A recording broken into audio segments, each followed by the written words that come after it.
2021년 새해 우리 교회 표어를 날마다 큐티, 날마다 기도하는 교회로 정했습니다.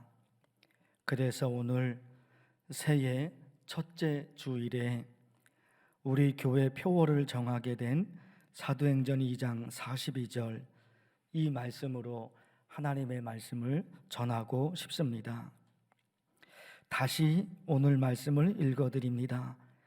그들이 사도의 가르침을 받아 서로 교제하고 떡을 떼며 오로지 기도하기를 힘쓰니라. 이 말씀에 의하면 초대교회 성도들은 사도들이 전해준 하나님의 말씀을 잘 들었고 또 열심히 기도했다는 겁니다. 여러분, 이런 생각을 해보셨습니까? 어느 정도로 성경을 읽어야 할까? 어느 정도로 기도해야 할까? 이런 것도 있죠. 도대체 예배는 몇 번 드려야 할까? 주일 예배도 있죠.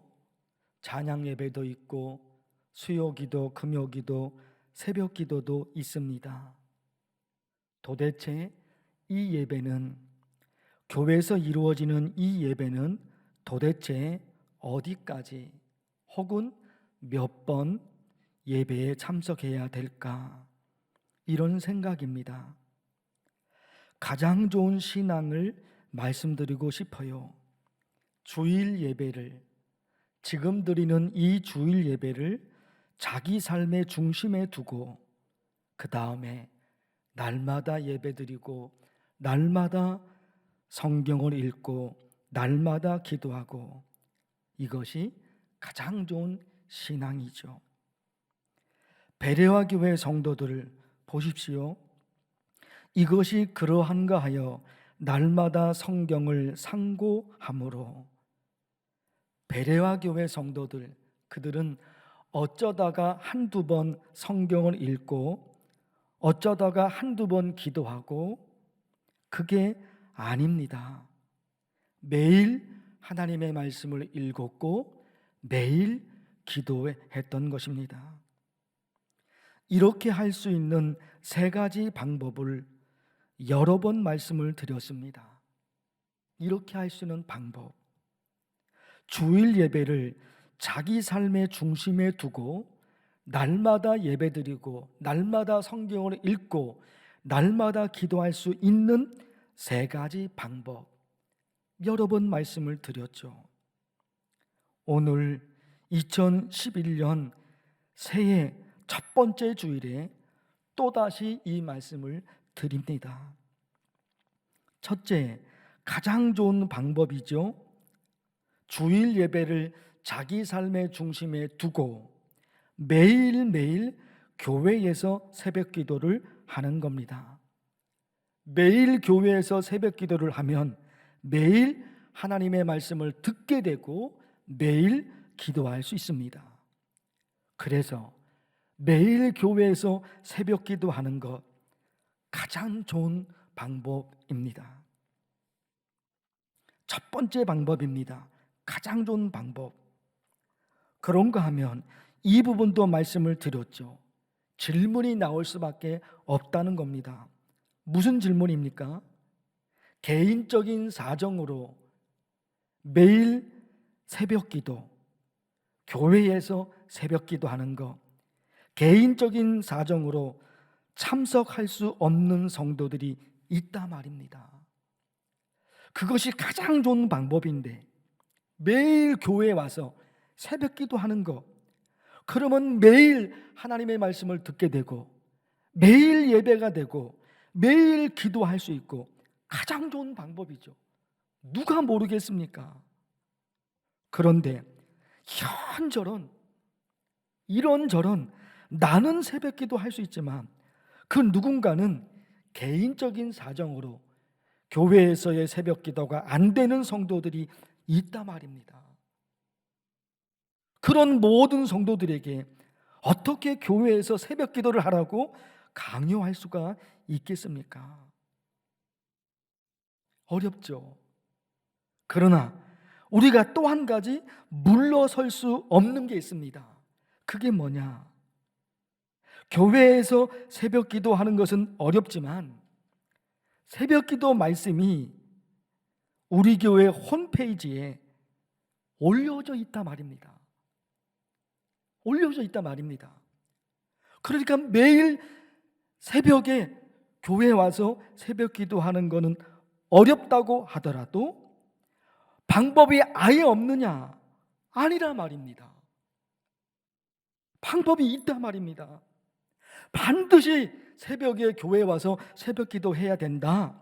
그것만을 강요하는 것이 아니라 말입니다. 그거 말고는 또 다른 방법이 없느냐? 그게 아니잖아요. 새벽 기도 말씀이 영상 홈페이지에 올려져 있단 말입니다. 그러니까 그 영상으로 새벽 기도를 할 수가 있죠. 새벽 기도 시간이 아니면 어떻습니까? 새벽이 안 되니까. 새벽 시간이 아니어도 괜찮습니다.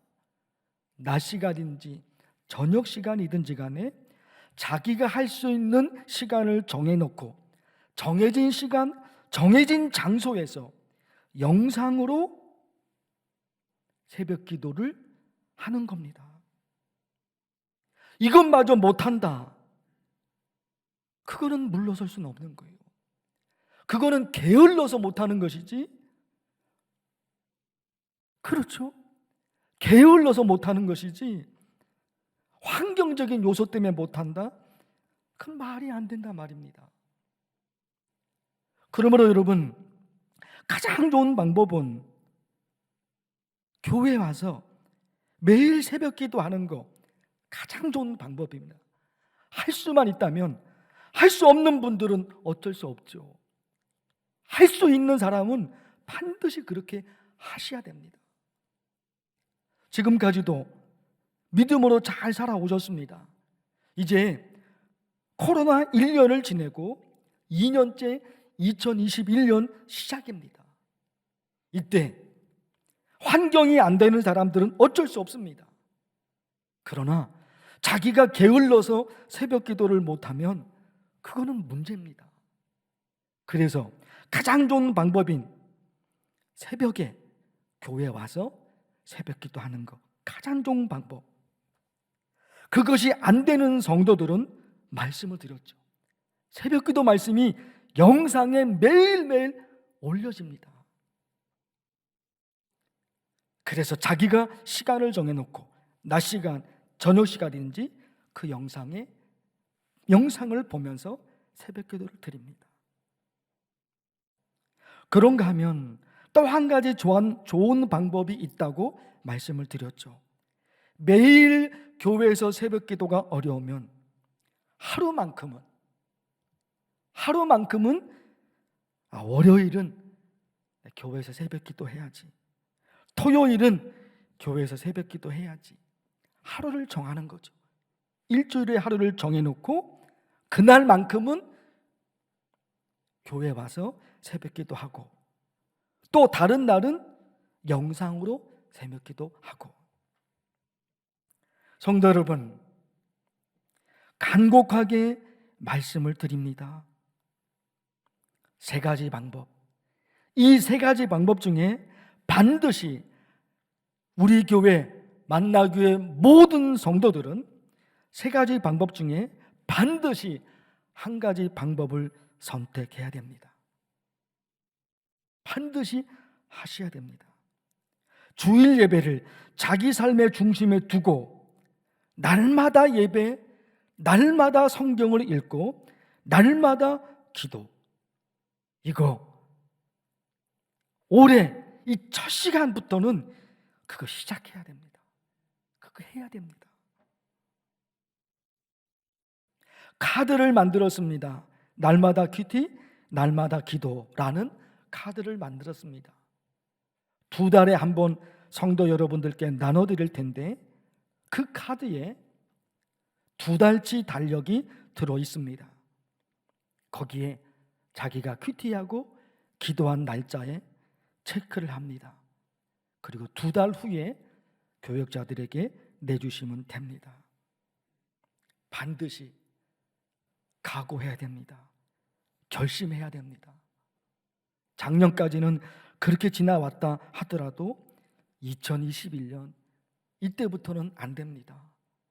우리 교회 지금은 비대면 예배이기 때문에 일일이 어렵지만 대면 예배가 이제 열어지게 되면 그 카드를 확인하고 반드시 우리 교회 모든 성도들이 3가지 방법 중에 하나만큼은 반드시 해야 합니다.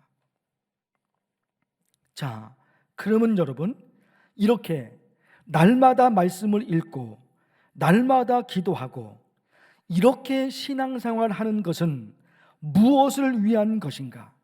이게 중요하죠. 이게 중요하죠.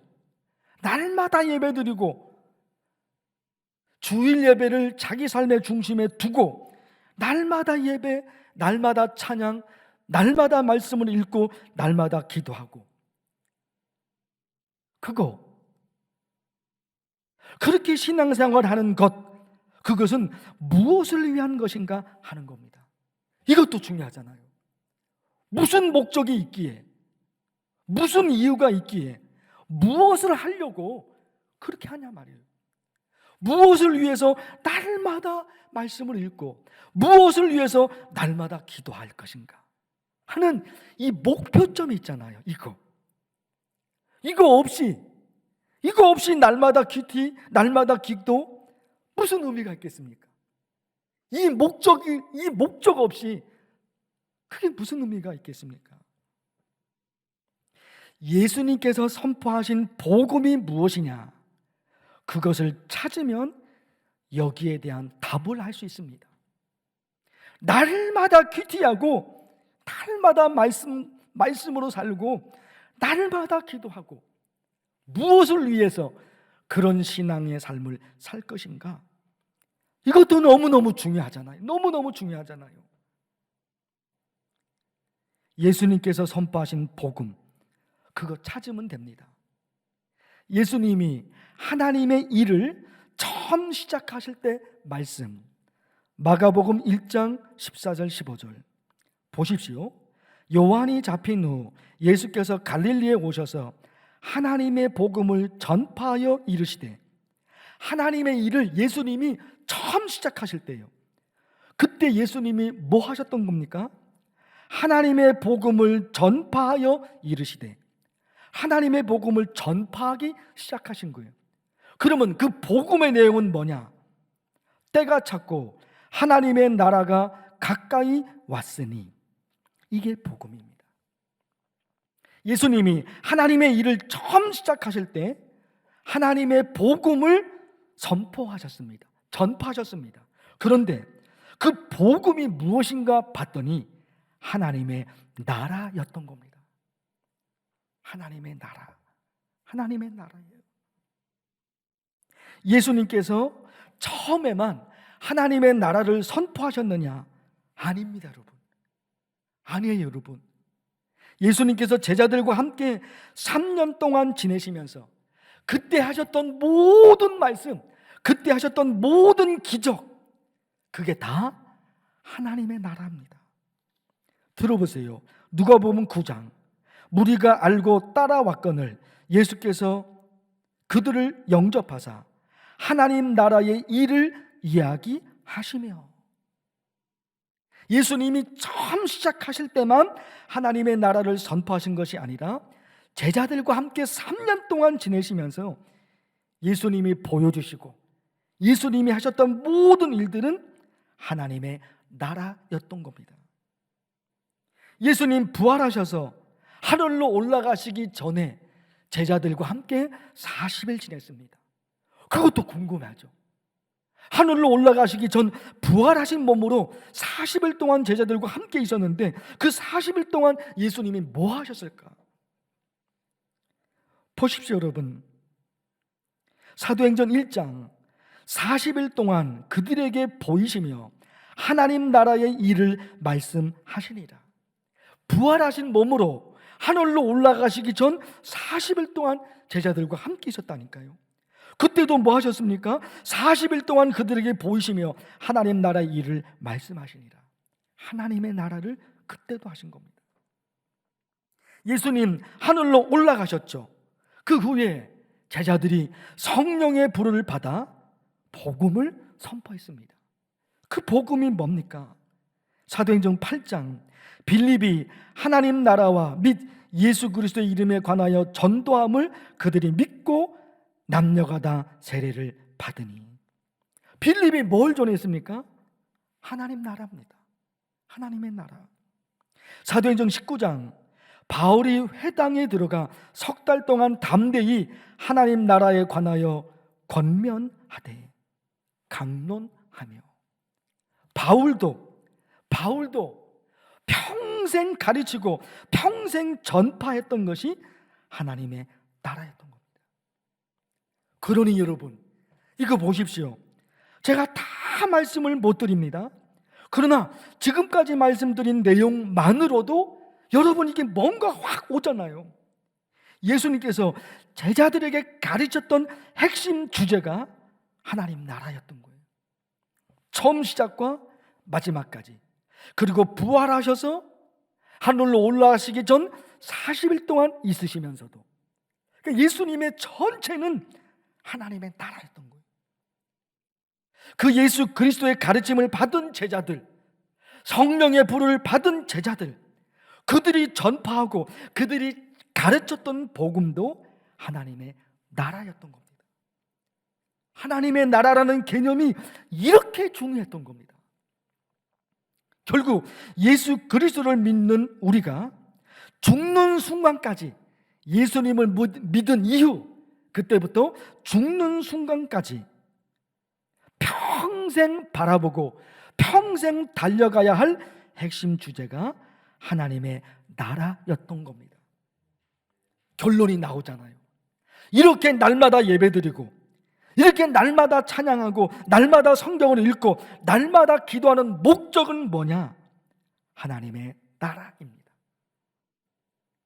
내 삶의 목적, 무엇을 위해 하나님을 믿을 것인가? 무엇을 위해서 신앙생활을 할 것인가? 예배드리는 목적은 뭔가? 기도하는 목적은 뭔가? 말씀대로 사는 목적은 뭔가? 이게 다 하나님의 나라인 겁니다. 그렇게 중요한 거예요, 하나님의 나라가. 자, 그러면 하나님의 나라는 구체적으로 무엇을 말할 것인가? 이것도 여러분 너무나 중요하기에 설교 시간에 이 부분이 나올 때마다 누누이 강조했던 얘기입니다. 하나님의 나라, 하나님의 나라라는 그 5글자, 하나님 나라 5글자, 6글자, 그 글자가 들려주는 순간, 그 글자가 나오는 순간, 그 글자가 보이는 순간 우리 머릿속에는 자동적으로 이게 나와야 됩니다. 그래야지 하나님 나라를 적용할 수 있어요. 하나님 나라가 추상적인 개념이 아닙니다. 실제 적용할 수 있는, 손으로 잡을 수 있고 눈으로 볼 수 있고 할 수 있는 거예요. 하나님의 나라, 딱 그럴 경우에 우리 머릿속에 따라와야 되는 것, 그게 뭐냐? 하나님 나라 그러면 2가지 개념이 있다. 이것이 먼저 와야 돼요. 하나님의 나라 2가지 개념이 있다. 이게 나와야 됩니다. 그러면 그 다음부터는 잘 풀려가는 거예요. 2가지 개념이 있다. 이걸 놓쳐버리면 풀 수가 없어요. 어려워집니다. 하나님 나라 그러는 순간, 하나님 나라는 2가지로 설명할 수 있어. 하나님 나라는 2가지 개념이야. 이러면 그 다음은 다 끝날 수 있는 거예요. 2가지 개념이다. 첫째는 미래적 의미에서 하나님 나라, 또 하나는 현재적 의미에서 하나님 나라. 이게 자동적으로 흘러와야 돼요. 자동적으로. 계속해서 지금 강조했던 것, 예수님이 가르치셨던 모든 것, 제자들이 선포했던 모든 것, 하나님 나라입니다. 그렇게 중요한 거예요. 그러니 우리가 평생 신앙생활을 하고 평생 설교를 들었는데도 하나님 나라가 내 머릿속에 없다. 이건 뭡니까, 여러분? 예수님이 평생 가르치시고, 아니 하늘로 올라가시기 전에 부활하신 몸으로도 가르치셨는데 그때도 하나님 나라였고, 그 예수님의 가르침을 받은 제자들이 성령의 불을 받아 전했던 것도 하나님 나라인데, 그렇게 오랫동안 신앙생활을 했는데 하나님 나라가 내 머릿속에 없어요. 그거 어떻게 설명할까요? 어떻게 말해야 될까요? 헛믿은 거예요. 그동안 교회에 헛되게 교회 다녔던 거예요. 아무 생각 없이 교회를 다녔던 거예요. 예수님의 모든 것이 하나님 나라고 성경의 모든 것이 하나님 나라인데 그거를 놓쳐버리고 그걸 잃어버리고 딴 생각으로 신앙생활한 거예요. 그러니 여러분, 하나님 나라 두 가지 개념, 하나는 미래적 의미, 또 하나는 현재적 의미. 그걸 머릿속에 두고 있으면은 이게 풀려져요. 미래적 의미는 뭡니까? 미래잖아요, 미래. 예수 그리스도를 믿은 우리가 죽음 이후에 가게 될 천국, 그게 미래적 의미의 하나님 나라예요. 그 천국은 눈으로 볼 수 있는 것이고 그 천국은 손으로 잡을 수 있는 것입니다. 지금은 천국이 보이지 않습니다. 지금은 하나님이 보이지 않습니다. 지금은 예수님이 보이지 않습니다. 지금은 성령님이 보이지 않습니다. 그렇게 하나님을 부르고 그렇게 예수 그리스도를 믿고 그렇게 예수 그리스도 이름으로 기도하며 그렇게 성령을 의지하며 살고 있는데 지금은 보이지 않아요.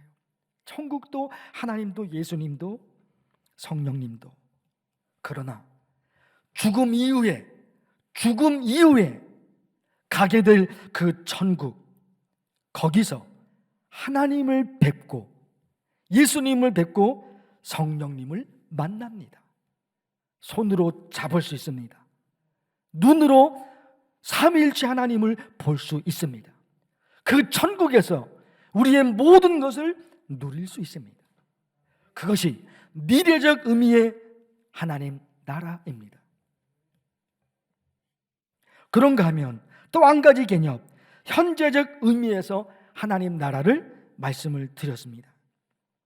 이거는 헬라어 의미를 기억하면 됩니다. 하나님 나라, 그게 헬라어로 바실레이아 데우입니다. 바실레이아 데우, 요 두 가지 단어. 바실레이아 데우, 데우는 하나님이란 뜻입니다. 원래는 데오스입니다. 데오스인데 소유격이 돼서 데우로 바뀐 겁니다. 데오스, 헬라어 데오스, 그것은 우리말로 하나님입니다. 바실레이아는 나라입니다. 나라. 명사로는 나라고 동사로는 다스린다. 이거 기억하셔야 돼요. 현재적 의미에서 하나님 나라, 바실레이아 데우, 데오스는 하나님, 바실레이아는 명사는 나라, 동사는 다스린다. 그러니까 하나님 나라가 뭡니까? 하나님이 다스리신다. 하나님이 통치하신다. 하나님이 주인이시다. 그게 하나님의 나라입니다. 보세요. 하나님 입장에서는 하나님이 우리를 다스리시는 것, 하나님 나라는 하나님이 다스리신다, 그 뜻이잖아요. 그러니까 하나님 입장에서는 하나님이 우리를 다스리시는 겁니다. 하나님이 우리를 다스리십니다. 그게 하나님 나라입니다. 그런데 우리 입장에서 생각해 보세요. 하나님 입장에서는 하나님이 나를 다스리십니다. 하나님이 다스리십니다, 우리를. 그러면 우리 입장에서는 뭡니까? 우리가 하나님의 다스림을 받는 거죠. 우리가 하나님이 우리를 다스리시는데 내가 하나님이 나를 다스리실 수 있도록 나를 내려놓는 겁니다. 그러니 이게 어떻게 됩니까? 여기서 여러분, 내가 하고 싶은 대로 살면 하나님의 다스림이 안 되는 거죠. 내가 하고 싶은 대로 살아버리는데, 내가 하고 싶은 대로 해버리는데, 그러면 하나님의 다스림을 받는 게 아니잖아요. 그러니 하나님이 다스리신다, 이 의미는 하나님이 나를 다스리신 겁니다. 그게 되기 위해서는 내가 하나님의 다스림을 받을 수 있는 준비가 되어 있어야 돼요. 그게 되는 게 뭡니까? 이제는 내 마음대로 사는 게 아닌 거예요. 이제는 내가 하고 싶은 대로 하는 게 아닙니다. 하나님이 나한테 너 이렇게 살아야 돼, 너 이렇게 살아야 돼 말씀하신 게 있거든요. 그거를 내가 받아들입니다. 나 이렇게 하고 싶지만 하나님이 그러지 말라니까 나 안 할게요. 나 안 할게요. 나 그거 하기 싫지만 하나님이 하라 그러니까 나 할게요. 이게 뭡니까? 하나님의 다스림을 받는 거예요. 그러면 하나님 나라예요. 하나님이 다스리는 나라가 하나님 나라인데 내가 하나님의 다스림을 안 받아요. 그럼 하나님 나라가 아닌 거예요. 현재적 의미에서 하나님 나라를 누리지 못하는 겁니다. 하나님이 나한테 너 이렇게 살아야 그러거든요. 그러면 나는 하고 싶지 않지만 하나님이 그렇게 말씀하시니까 나 그렇게 할게요. 이렇게 되는 거예요. 내 생각은 막 이렇게 하고 싶은데 하나님이 하지 말래. 그럼 나 안 하는 거예요. 현재적 의미에서 지금 이 땅에서 그렇게 돼버리면 하나님이 하라는 것은 하고 하지 말라는 것은 안 합니다. 그러면 이 땅에서 하나님 나라를 내가 사는 거예요. 사는 거. 구체적으로 그것이 무엇일까? 이 말씀이 너무너무 중요합니다. 예수님의 말씀, 가면서 전파하여 말하되 천국이 가까이 왔다 하고, 그죠? 이 천국이 뭡니까? 하나님 나라입니다. 하나님 나라가 가까이 온 겁니다. 그리고 예수님이 하신 말씀이 뭡니까? 병든 자를 고치며 죽은 자를 살리며 나병한 자를 깨끗하게 하며 귀신을 쫓아내되 너희가 거저받았으니 거저주라. 이게 뭡니까? 어려운 사람들 도와주라는 거예요. 천국이 가까이 왔다. 하나님 나라가 가까이 왔어요. 하나님 나라가 내 삶을 통해서 이루어지거든요. 근데 그 내용을 들여다보니까 예수님이 이 말씀하신 거예요. 병든 자를 고치며. 이 말씀이 뭡니까? 어려움을 겪는 사람들이 있거든요. 힘든 사람들이 있거든요. 그들을 도와주는 거예요. 그들을 도와주는 거예요. 사람을 사랑하는 겁니다. 불쌍히 여기는 겁니다. 우리가 그런 삶을 살 때 우리로 인해 이 땅에 하나님 나라가 조금씩 만들어지며 내 삶이 하나님 나라가 돼요. 하나님 나라가 돼요. 그러려면 여러분, 사람을 불쌍히 여기는 마음을 놓쳐서는 안 돼요. 옳은 것, 정의를 세우는 것, 틀린 것 고치는 것, 이거 너무너무 중요하죠. 그런데 여러분, 여기 허점이 있어요. 그거 하다 보다가, 그런 거 하다 보니까 사람을 사랑하는 마음을 놓쳐버려요. 올바르게 하는 것, 정의를 세우는 것 너무너무 중요합니다. 더 중요한 것은 사람을 불쌍히 여기는 거예요. 저 사람이 얼마나 힘들까. 그렇게 보면 여러분, 자기 생각에 빠져 있는 사람은 다른 사람을 못 봐요. 내가 법이에요. 내가 말하는 게 법이고 내가 말하는 게 진리고 다른 사람들은 다 틀렸어요. 이렇게 되면 사람에 대한 마음을 놓쳐버려요. 예수님이 원하시는 것은 도와주는 거예요. 그 사람이 살 수 있도록, 그 사람이 희망으로 살 수 있도록, 그 사람이 웃을 수 있도록, 그 사람이 용기를 낼 수 있도록 해주는 거예요. 그게 여러분 하나님 나라예요. 그게 하나님의 나라예요. 사랑하는 성도 여러분, 저의 마음 같아서는 이 설교를 다음 주일에도, 그 다음 주일에도, 그 다음 주일에도 이 설교를 계속 이어가고 싶습니다. 왜 그런지 아십니까? 신앙생활을 10년, 20년, 30년, 40년. 이게 짧은 세월이 아니잖아요. 영상을 통해서 예배에 참석하신 성도 여러분, 여러분들도 지금 몇 년 동안 신앙생활을 했냐 한번 생각해 보세요. 길게는 60년 혹은 70년 이렇게 평생을 두고 신앙생활 하셨을 겁니다. 그런데 여러분, 오늘 이 하나님의 나라, 이거를 놓쳐버리고 지금까지 살아왔다면 너무나 아까운 시간들입니다. 너무나 아까운 시간들입니다. 절대로 잊어서는 안 됩니다. 오늘부터 여러분, 날마다 큐티, 날마다 기도, 주일 예배를 내 삶의 중심에 두고 날마다 예배, 날마다 성경을 읽고 날마다 기도하고 세 가지 방법 중에 하나를 붙들어야 됩니다. 그리고 우리 교회 성도들이 그렇게 하는지 안 하는지 실제로 확인할 겁니다. 실제로 확인할 겁니다. 그리고 이렇게 신앙생활하는 것은 무엇을 위한 것인가? 잊지 마십시오. 하나님의 나라입니다. 하나님의 나라를 두 가지 개념으로 설명합니다. 미래적 의미, 현재적 의미. 미래적 의미는 무엇일까? 현재적 의미는 무엇일까? 이거 세 개입니다. 이렇게 올 1년 동안 그 다음에도 그러겠지만 올 1년 동안 우리 목사들을 비롯해서 성도 여러분 모두가 이거로 1년 동안 한번 달려가 보십시다. 2021년 12월 그 마지막 때 하나님이 우리에게 무엇을 보여주실 것인가? 그것을 꿈꾸며 그걸 바라보며 오늘부터 달려가십시다. 하나님 아버지, 2021년 새해 첫 번째 주일에 이 하나님의 말씀을 선포했습니다. 이 말씀 이대로 올 1년 동안 매일매일 달려갑니다.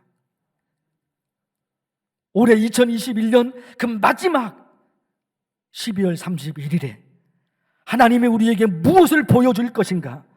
그거 꿈꾸며 달려가고자 합니다. 만나의 모든 성도들 여기에 동참할 수 있도록 성령께서 강력하게 역사하옵소서. 예수님의 이름으로 기도하옵나이다. 아멘.